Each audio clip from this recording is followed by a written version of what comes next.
Yan naman, importante na malaman natin ang latest na presyo ng mga gulay sa merkado. Kaya yan ang hatid sa atin ni Julius Samburon sa Palengke Master.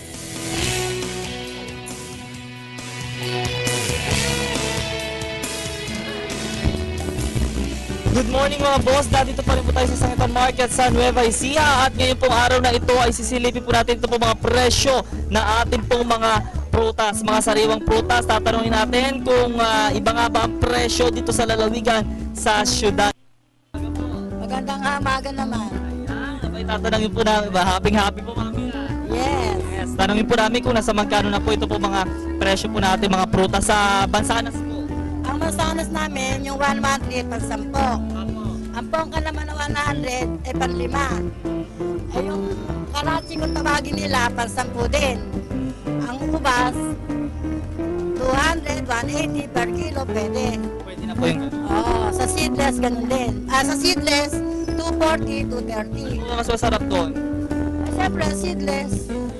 Hindi na mahirapan na magtanggal talaga. Ito po, hindi rin pala, akala ko hindi prutas sa ilaw yaan ako, mali. Abay sa ating sangkis, sa magkano? Sa sangkis naman, meron din 350, may pang 20. Yung peras, 20, pwede din 350. Pwede ito 6. Ah, Ganyan, ito mga gato style. ah. Tapos ito po sa pongka. Sa pongka nito, 10. Yan. Pero mas masarap, alin mas masarap dyan? Mas masarap yan. Kesa doon sa sangkis. Design lang, parehas lang. Parehas lang. Tapos yung mga ganong style na mga orange. Yan, maliliit lang ang size niya. Maliliit lang ang size. Tapos tuwing kailan po dinadala yung inyo po mga Kasi may storage na dito sa Kabanatuan ngayon eh. storage? O, dito na kami kumukuha. Dito na po kayo kumukuha po sa Kabanatuan na. Tapos, opo, yan. Ito talaga masasarap yung mga Seedless yan, seedless. Talaga matatamis. Ano? May bubay kumakain ng prutas. Siyempre naman, Opo, ano po ang benefit nito po sa ating pong kalusugan? pa magandang kalusugan yan. Pampahabang buhay. Vitamin C, mga Vitamin C. Ayan, okay, mami, maraming salamat po. Ano, Okay. imbitahan niyo na po yung mga kababayan natin.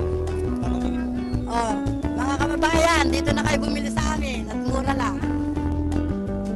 Okay po, maraming salamat po. Abay, tingnan po natin dito naman po sa may kabila kung nasa magkano na po ito pong mga presyo ng ating mga prutas. So, di ba mga boss, talagang iba't ibang mga klase ng mga prutas na andito. Yan, magandang umaga po. Yan, tanongin po namin kung nasa magkano na po ito po mga pongkan po natin. Meron din po, 10 din po.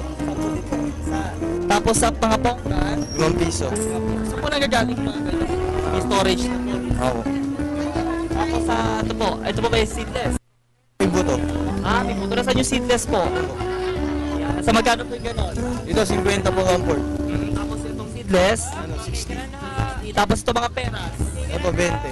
20 pesos po ang mga peras. At talaga mga fresh naman po. Imbitahan mo yung mga kababayan natin. Bili po kayo ng prutas namin. Talaga sa Sorry. alam po. Angelo.